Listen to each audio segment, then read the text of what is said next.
খাবার হিসেবে পৃথিবীর প্রায় সব দেশেই রুটি খুব সমাদৃত। এক এক দেশে রুটি তৈরির সংস্কৃতি এক এক রকম। আমাদের দেশে রয়েছে ব্যতিক্রম এক থাপড়ানো রুটি। মানিকগঞ্জের ঐতিহ্যবাহী হাট ঘিওর হাটের অন্যতম আকর্ষণ হল বড় আকারের থাপড়ানো রুটি। আশপাশের বিভিন্ন জেলা থেকে আগত মানুষ রুটির দোকানে বসে রুটি খান, আবার কেউ পরিবারের জন্য কিনেও নিয়ে যান। আর শুধু আকৃতি বা স্বাদই নয়, এই থাপড়ানো রুটির তৈরির কৌশলও আছে দারুণ ভিন্নতা। জানা যায় ঘিওর হাটের ২০০ বছরের পুরনো এই থাপড়ানো রুটির ঐতিহ্য ধরে রাখতে ব্যবসা ধরে রেখেছেন ২০টি দোকান মালিক।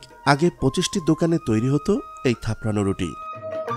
তবে কালের বিবর্তনের দোকানের সংখ্যা কমলেও থাপড়ানো রুটির চাহিদা আর সুনাম একটুও কমেনি।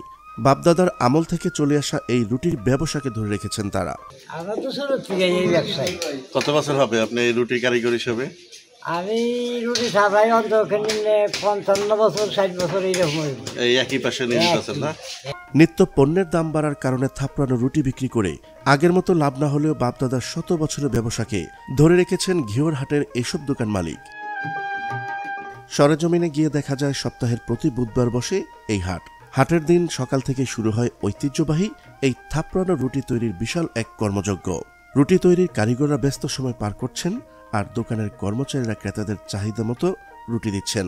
কেউ দোকানে বসে রুটি মিষ্টি খাচ্ছেন, আবার কেউ কেউ পরিবারের সদস্যদের জন্য কেজি দরে রুটি কিনে নিয়ে যাচ্ছেন। দোকানের কারিগররা রুটির সঙ্গে সঙ্গে জিলাপিও তৈরি করছেন। সাপ্তাহিক এই হাটের দিনে থাপড়ানো রুটির চাহিদা বেশি থাকে। এদিন প্রতিটি দোকান মালিক ১০০ থেকে ১৫০ কেজি থাপড়ানো রুটি বিক্রি করে থাকেন। আবার কোনো দোকানদার ২০০ কেজি রুটিও বিক্রি করেন।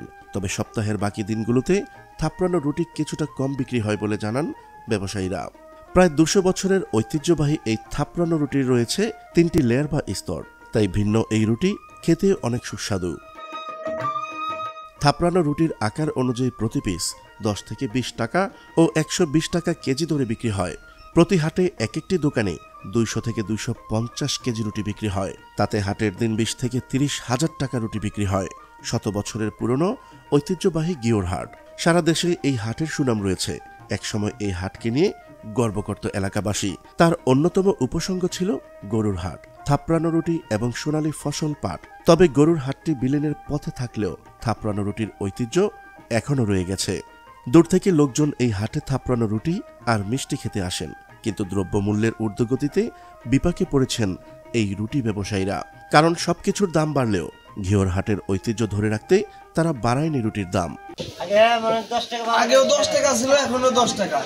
টাকা কেস আজ কালকে নিচে ৩০০ টাকা, আজকে ৩১০ টাকা। আমাকে কোনো জিনিসের দাম বাড়ে নাই। প্রিয় দর্শক, আজ এই পর্যন্তই। শুরু থেকে শেষ পর্যন্ত চেষ্টা করেছি ঘিওর হাটের থাপড়ানো রুটির সঠিক তথ্য উপস্থাপন করতে।